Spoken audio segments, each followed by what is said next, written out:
जब भी मैकडॉनल्ड्स जाते हैं तो ज़्यादातर लोगों की पसंद होती है ये क्रिस्पी फ्रेंच फ्राइज़। ये इतने क्रिस्पी होते हैं कि सभी को पसंद आते हैं। लेकिन अगर घर पर बनाते हैं तो ये सॉफ्ट क्यों हो जाते हैं? तो चलिए आज हम इसी रेसिपी को ट्राई करते हैं और आपको बताते हैं कि क्यों हो जाते हैं ये सॉफ्ट, और इस तरह से बनाएंगे कि ये बनने के बाद भी काफ़ी टाइम तक उसी तरह से क्रिस्पी रहेंगे, वैसा ही क्रंच इसमें रहेगा। तो चलिए बनाते हैं आज हम यही वाली रेसिपी। तो परफेक्ट फ्रेंच फ्राइज़ बनाने के लिए सबसे इम्पॉर्टेंट बात है सही आलूओं को चुनना। तो जो अगर आप फ्रेंच फ्राइज़ बना रहे हैं या फिर टिक्के बना रहे हैं तो सबसे बढ़िया आलू, जो बेस्ट आलू है हमारे, वो होते हैं चिप्सोना, क्योंकि इसमें जो वाटर कंटेंट है वो बहुत ही कम होता है। तो जब हम इसे तलते हैं ना तो बहुत अच्छी तरह से तले जाते हैं और इनमें बहुत अच्छा क्रिस्प आता है। दूसरी बात मैटर करती है जो है इनकी शेप। अगर आप फ्रेंच फ्राइज़ बना रहे हैं तो कोशिश कीजिए कि आप लंबे लंबे आलू लें। उससे क्या होगा, जो हमारी लंबी लंबी स्ट्रिप निकलेगी उसमें से, जिससे हमारी फ्रेंच फ्राइज़ की शेप है वो बहुत अच्छी आएगी और देखने में बहुत अच्छे लगेंगे। तो सभी आलूओं को धोकर अच्छी तरह से छील कर धोकर तैयार कर लेंगे और उसमें पहले जो उसके पॉइंटेड एंड है वो काट लेंगे और फिर उसमें से लंबी लंबी स्ट्रिप निकालेंगे हम। जितनी लेंथ है हमारे आलू की उतनी लंबी लंबी स्ट्रिप निकल जाएगी। तो इसलिए जितना लंबा आलू लेंगे उतनी अच्छी फ्रेंच फ्राइज़ लगेंगी हमारी देखने में। जो आपने स्ट्रिप काटी है वो कोई आधा इंच के लगभग मोटी होनी चाहिए और लंबी उतनी होंगी जितना लंबा आपके आलू होंगे। तो सारे आलूओं को छील कर काट कर लंबी लंबी स्ट्रिप हम इसमें से निकाल लेंगे। सभी आलूओं को स्टिक से वो कट गई हैं। अब इसमें से देखिए मैंने जो एक जैसी स्टिक्स थी वो अलग कर दी हैं और जो पतली छोटी लंबी जैसी ऐसी स्टिक थी वो अलग कर दी हैं, क्योंकि आलू गोल होता है तो इस तरह की स्टिक्स भी इसमें से निकलेंगी ही। इसको हम अलग से फ्राई करेंगे और सारी फ्राइज़ हमारी देखने में सुंदर लगें तो एक जैसी स्टिक हैं जो उनसे वो अलग कर ली हैं। अब ये जो जितनी भी स्टिक्स हैं इसको हम ठंडे पानी में डालेंगे। ये मैंने यहाँ पे पानी लिया है, बिल्कुल चिल्ड है, इसमें थोड़ी सी बर्फ़ डाली है। अब ये सारी की सारी फ्राइज़ हैं हम इस पानी में थोड़ी देर के लिए यानी 10 से 15 मिनट के लिए इसमें डिप करके रखेंगे। अब 10 से 15 मिनट के बाद हम सारी स्टिक्स को नॉर्मल पानी से धो लेंगे ताकि इसका टेम्परेचर थोड़ा सा ठीक हो जाए, और एक बार और इसको धोने से क्या होगा, जो एक्स्ट्रा स्टार्च है वो हमारी निकल जाएगी। तो आप देख सकते हैं यहाँ पर जो पानी का कलर है हल्का सा मिल्की हो गया है। तो ये जो ठंडे पानी में इसको हमने डिप किया था उसकी वजह यही थी कि ठंडे पानी में डिप करने से थोड़ी ज़्यादा स्टार्च निकल जाती है। अब जब हम इसको नॉर्मल पानी में से धोएंगे तो जो भी एक्स्ट्रा स्टार्च होगी वो भी इसमें से निकल जाएगी।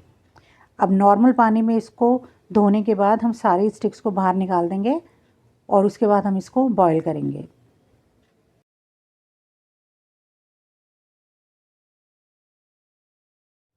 अब एक बर्तन में साफ़ पानी ले लेंगे और सारी आलू की स्टिक हम इसमें डाल देंगे बॉईल करने के लिए।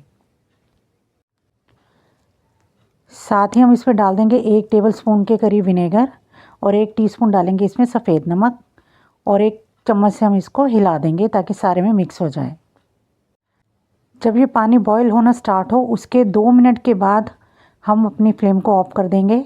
बस इतने ही आलू हमने इसको बॉईल करने हैं, पूरा कम्प्लीटली इसको बॉईल नहीं करना, बस ताकि जो सी इसकी कुकिंग है वो रुक जाए, ताकि और ज़्यादा सॉफ्ट ना हो सकें, इसलिए इसको नॉर्मल पानी में डाल देंगे हम।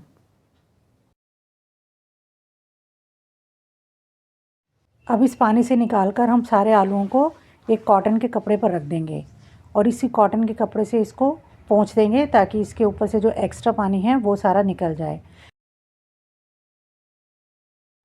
अब कढ़ाई में हम तेल ले लेंगे अपनी स्टिक्स को तलने के लिए।